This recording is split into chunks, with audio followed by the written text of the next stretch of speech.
오늘은 SSL 4000 채널 스트립 플러그인에 대해서 한번 알아보도록 하겠습니다. 원래 SSL 콘솔에 있는 것을 리모델링한 것인데요. EQ 섹션, 다이내믹 섹션으로 구성되어 있습니다. 두 개의 버전으로 되어 있는데요. 약간 다른 점들이 있습니다. 왼쪽에 있는 것이 G 채널이고요. 오른쪽에 있는 것이 E 채널 스트립입니다. 저는 개인적으로 이 채널을 많이 사용하기도 하고요. 기본적으로는 둘 다 아주 소리가 좋습니다. 꼭 차이점을 찾는다고 하면은 약간의 고음 차이? 근데 거의 없다고 보셔도 될 것 같아요. 다른 점은 G 시리즈의 EQ 섹션에 보면은 HMF 곱하기 3 혹은 로우 프리퀀시 저음력의 LMF 나누기 3이라는 차이가 있고요.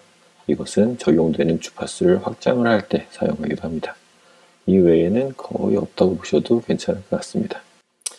만약 실제로 SSL 콘솔을 만진 경험이 없는 분이시면은 보여지는 외관 때문에 그죠? 처음에는 사용하기가 망설여지는 플러그인 중에 하나입니다.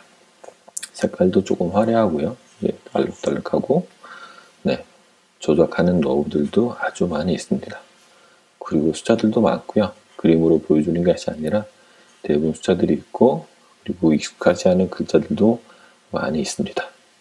자, 그러면은 한번 보도록 할까요? 오늘은 제가 많이 사용하는 이 채널에 대해서 한번 보도록 할게요. 네. 기본적으로는요, 두 섹션으로 나눌 수가 있는데 하나는 이퀄라이즈 섹션, 또 다른 하나는 다이내믹 섹션으로 나눌 수가 있습니다. 왼쪽에는 필터와 이퀄라이즈가 되어 있고요. 오른쪽에는 다이내믹 섹션과 그다음에 마스터 섹션으로 이루어져 있습니다. 그러면은 왼쪽 맨 위부터 보도록 할게요. 왼쪽 맨 위에 하얀 노브 두 개가 있죠. 이 노브는 필터 섹션이고요. 하이 패스 필터와 로우 패스 필터로 되어 있고요. 돌리시게 되면은 파란불이 들어오면서 활성화가 됩니다. 싫으시면은 그냥 아웃으로 불 끄시면 됩니다. 그래서 돌리시고 원하는 주파수들을 대역대를 깎을 때 많이 사용을 합니다. 여기는 스플릿 버튼이 있고요. 바로 밑에는 이 스플릿 버튼은 다이내믹 섹션 이전에 이 필터를 적용시킬 때 사용을 합니다. 네. 시그널 라우팅에 대한 거기 때문에 조금 어려울 수도 있는데요. 그런데 한번 사용해 보시면은 그 차이점을 알 수 있고요. 컴프나 게이트를 조절할 때 편리하게 이용할 수도 있습니다. 그리고 그 밑에 있는 빨간색 노브가 두 개가 있죠. 이 노브가 바로 고음역대의 이퀄라이저입니다. 디폴트 원래는 쉘빙 스타일로 되어 있고요. 만약에 쉘빙 EQ 스타일을 잘 모르시는 분들은 인터넷을 한번 검색해 보셔도 되고요. 나중에 제가 시간이 나면 이퀄라이저들에 대해서 자세하게 한번 다뤄보도록 하겠습니다. 여기 왼쪽에 있는 버튼이 게인 섹션이고 이렇게 감소시킬 수도 있고요. 마이너스 15dB 깎을 수도 있고요. 플러스 15dB 증폭시킬 수도 있습니다. 네. 그리고 오른쪽에 있는 노브가 바로 주파수를 조정하는 거고요. 설정하는 거고요. 여기서 왼쪽으로 돌리게 되면요. 조금 고음역대에서는 조금 낮은 주파수, 오른쪽으로 돌리게 되면은 고음역대의 높은 주파수까지 설정을 할 수가 있습니다. 네. 여기 벨은 원래는 아까 쉘빙 타입으로 되어 있다고 그랬는데 벨을 누르게 되면은 쉘빙에서 벨 타입 이퀄라이즈로 전환을 하게 되는 것입니다. 그리고 바로 밑에 있는 녹색 섹션이 HMF High Mid Frequency라고요. 중고음역대를 나타냅니다. 조작하는 방법은 기본적으로 고음역대랑 비슷하고요. 네, 누르게 되면은 왼쪽 위에 있는 노브가 아까 얘기한 게인 깎고 증폭시키는 게인 섹션이고요. 오른쪽에 있는 노브가 주파수를 지정해 주는 거고요. 네, 낮은 주파수 대, 높은 주파수 대. 네. 그리고 여기 왼쪽 밑에 있는 노브가 이제 처음 보게 되는 Q 설정 노브입니다. 시계 방향으로 가게 되면요, 적용되는 폭이 아주 넓어지고요. 시계 반대 방향으로 가게 되면은 적용되는 폭이 아주 좁아집니다. 세밀한 조작을 원할 때 이렇게 사용하면 되고요. 원래는 이렇게 1.5의 기본 타입으로, 기본 설정으로 되어 있습니다. 가운데 있는 EQ2라는 섹션은 조금 이따 얘기하기로 하고요. 그리고 그 다음 단계인 파란색 중저하 음역대인 로우, 미드, 프리퀀시 음역대입니다. 조작하는 방법은요, 아까 얘기한 중고음역대랑 동일하고요. 왼쪽 위 게인 스테이지, 그리고 오른쪽 주파수 설정 지정, 그리고 가운데 있는 게, 왼쪽 밑에 있는 게 바로 Q 설정입니다. 네, 적용되는 폭이 좁아지거나 넓어지거나 할 때 사용하는 것이 되고요. 그리고 맨 밑에 있는 부분이 바로 저음역대인 low frequency 영역대입니다. 고음역대는 똑같죠. 기본적으로 쉘빙 타입으로 되어 있고요. 만약에 원하시면은 벨을 눌러서 쉘빙을 벨 타입 EQ로 전환을 할 수가 있습니다. 마찬가지로 왼쪽은 게인, 오른쪽은 주파수 설정이 되겠죠. 네. 미뤄두었던 EQ2 섹션으로 가게 되면요, 왼쪽에는 바이패스가 있고요. 누르게 되면 빨간불이 들어오는데 EQ를 사용을 하지, 필터나 EQ, 이퀄라이저를 사용하지 않겠다는 거고요. 그 옆에 있는 DYNS-C라는 버튼이 있습니다. 누르게 되면 노란불이 들어오는데요.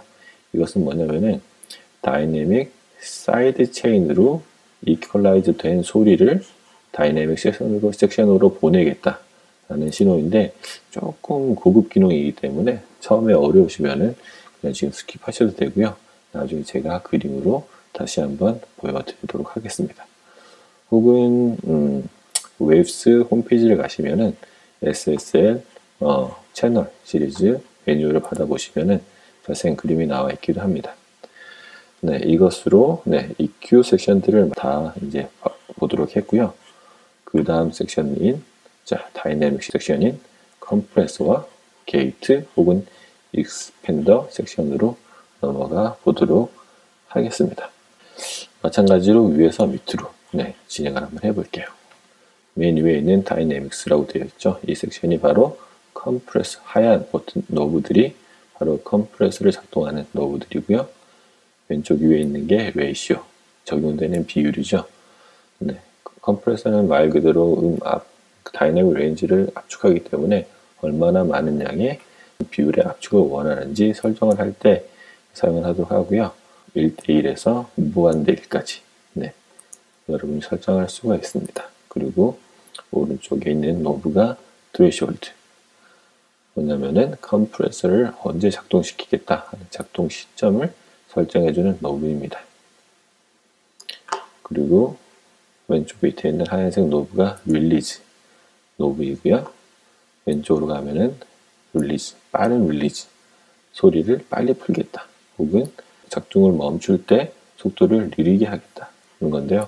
조절해 보시면서 사용해 보시면 되고요. 밑에 있는 조그만 글씨로요, 여기 보시면은 F 어택이라고 되어 있어요. F 어택은 뭐냐면은 fast 어택이에요. 좀 더 빠른 반응에 컴프레서를 원한다. 그러면 F 어택을 누르시면은 컴프레서의 반응이 아주 많이 빨라지죠. 많이 빨라지니까 사용을 하실 때 눌러 스위치 하셔가지고 비교를 해보시면서 설정해 보는 게 좋을 것 같습니다. 그 밑에 있는 녹색 버튼들이 게이트 익스펜더고요. 기본 설정 디폴트로는 익스펜더로 되어 있고요. 게이트를 사용할 때는 게이트 버튼을 눌러서 게이트를 활성화시키면 됩니다. 마찬가지로 트레시홀드로 언제 게이트나 익스펜더를 설정해주는 도구이고요. 그 다음에 있는 레인지가 소리를 얼마나 많이 깎을 건지, 그렇게 되면 노이즈 플로우가 없어지게 되는 레인지는 0에서 -40dB까지 설정을 할 수가 있습니다. 왼쪽 아래에 있는 것이 바로 릴리즈 버튼이고요. 릴리즈 노브고요. 릴리즈는 말 그대로 익스펜더나 게이트가 비활성화될 때 시간을 빨리 비활성화할 건지 아니면 천천히 느리게 비활성화할 건지 할 때 사용하는 노브이고요. 그 밑에 컴프레서와 마찬가지로 F 어택이라고 되어 있어요. 똑같이 Fast 어택. 게이트나 익스펜더가 반응을 빨리 할지 느리게 할지 선택할 수 있는 스위치입니다. 마찬가지로 여기 DYN2라는 섹션은 조금 이따 다시 하도록 하고요. 다시 넘어가서 이 게이트 밑에 보면은 이렇게 왼쪽에 있는 녹색 미터가 있고요. 오른쪽에는 주황색과 빨간색으로 만들어져 있는 미터가 있습니다. 왼쪽은 게이트나 익스펜더의 감쇄하는 정도를 보여주는 그런 미터고요. 오른쪽에 있는 것은 컴프가 작동될 때 소리가 얼마나 많이 압축이 되는지를 보여주는 정도를 나타내는 게인 리덕션이 되는 정도를 나타내는 미터입니다. 다시 돌아왔어요. 가운데 두 개 있는 이 스위치는 하나는 바이패스이고요. 바이패스는 아까 얘기한 대로 다이나믹 섹션을 사용하지 않을 때 사용하는 거고요. 그 옆에 있는 채널 아웃은 또 다른 시그널, 소리를 보내는 시그널 라우팅을 할 수 있는 또 옵션을 보여주는 건데요. 조금 복잡하기 때문에 제가 그림으로 이따가 다시 한번 보여드리도록 하겠습니다. 그리고 이 밑에 있는 것이 아날로그 온, 오프이고요. 이것은 뭐냐면은 아날로그 에뮬레이팅을 할 때 사용하는 것입니다. 원래 약간의 노이즈가 있기 때문에 꺼두고 사용하시는 분들도 있고요. 노이즈가 방해가 많이 안 된다면은 그냥 켜두셔도 무방할 것이라고 생각됩니다. 그리고 여기 메인으로 둘러져 있는 이 부분이 마스터 섹션이고요. 여기서부터 되면은 인풋을 누르게 되면요. 여기에 있는 미터가 들어오는 시그널의 레벨을 보여주고요. 여기 있는 아웃풋을 누르게 되면은 소리가 플러그인을 통해서 나가는 소리의 정도를 보여주는 미터로 전환합니다. 그리고 여기는 빨간색 버튼은 바로 페이즈 버튼인데요. 위상을 바꿀 때, 위상을 전환할 때 사용하는 거죠. 뭐 스테레오 마이크를 사용했다든지 혹은 2개 이상의 마이크를 사용했다든지 혹은 킥이나 킥인, 킥아웃의 마이크를 사용했을 때 위상을 서로 맞춰주기 위해서 인페이즈 시키기 위해서 사용하는 바로 페이즈 버튼이고요. 그 다음에 있는 것이 인풋 게인을 조정할 수가 있는 거죠. 왼쪽으로 돌리면은 인풋 게인이 낮아지고요. 오른쪽으로 돌리게 되면은 인풋 게인이 높아지는 것입니다. 보통은 0으로 세팅이 되어 있죠. 그리고 이 미터 옆에 있는 것이 바로 아웃풋 게인입니다. 보통은 0으로 되어 있지만은 나가는 소리 너무 크다. 그러면은 소리를 좀 줄여주기도 하고요. 나가는 소리는 너무 작다. 그러면은 마찬가지로 소리를 조금 올려주시면 됩니다. 이렇게 SSL 채널 스트립에 대해서 설명이 마무리가 되었습니다. 제가 정말 많이 사용하는 플러그인 중에 하나고요. 조금만 익숙해지면은 아주 유용하게 사용할 수가 있습니다. 이퀄라이즈 섹션과 다이내믹 섹션이 한꺼번에 있기 때문에 조절하기도 편하고요. 만약 처음 사용하시는 분이시면은 여기 위에 있는 LOAD, 로드라는 버튼을 누르게 되시면요. 기본적인 프리셋들이 쭉 나오게 됩니다. 그리고 새롭게 프리셋들을 만들 수가 있고요. 만약 킥드럼 하고 싶다. 그런데 EQ나 다이내믹을 어떻게 해야 될지 모르겠다. 누르면은 자동적으로 이렇게 세팅이 되고요. 그래서 조금씩 바꾼다든지 소리를 들으면서 여러 가지 시도를 해보시면은 좋은 결과들을 만들 수 있습니다. 그리고 궁금한 질문들이 있으면은 댓글을 남기시면은 제가 열심히 댓글에 답을 달겠습니다. 그럼 좋은 음악들을 많이 만드시고요. 그럼 바이. 웨이브스 홈페이지에 가시면요. 이렇게 SSL 4000 컬렉션이라는 매뉴얼을 여러분들이 아주 쉽게 다운받아 볼 수가 있고요. 여기는 왼쪽에 E 시리즈가 있고 오른쪽에 G 시리즈가 있네요. 아까 말씀드리려고 했던 시그널 라우팅 쪽 설명을 한번 보도록 할게요. 기본적으로 SSL 채널 라우팅 다이어그램인데요. 기본적으로는 다이내믹 섹션이 먼저 있고요. 그 다음에 필터 섹션이 있고요. 그 다음에 EQ 섹션이 있습니다. 하지만 이렇게 채널 아웃과 스플릿과 채널 아웃을 하게 되면은 어떻게 되냐면요. 스플릿을 하게 되면요. 필터가 먼저 되고요. 그 다음에 EQ가 되고 그 다음에 다이내믹이 적용되는 채널 아웃 혹은 스플릿과 채널 아웃을 더하게 되면은 이렇게 설정이 되고요. 스플릿을 하게 되면요. 필터가 먼저 오고요. 그 다음에 다이내믹이 그 다음에 오고요. 그 다음에 EQ가 맨 마지막에 적용이 됩니다. 아까 말씀드리려고 했던 다이내믹 DYNSC 이 채널에서 이 버튼을 누르게 되면 어떻게 되는지 잠깐 보도록 할게요. 여기에 시그널이 들어오고요. 원래 오디오는 다이내믹 채널로 들어가고요. 우리가 사용하는 필터와 EQ는 다이내믹의 사이드 체인으로 들어가게 됩니다. 그럼 실질적으로 다이내믹 섹션을 조정하는 건요. 들어가는 오디오 시그널이 아니라 여기에 따로 들어가는 필터와 이퀄라이저가 먹여진 이 신호가 다이내믹을 조절하게 되는 거죠. 그래서 이 오디오가 다이내믹의 조정을 받아서 소리가 나오게 되는 거죠. 이 소리는 나오지는 않고요. 그 다이내믹 섹션만 조정을 하게 되는 것입니다.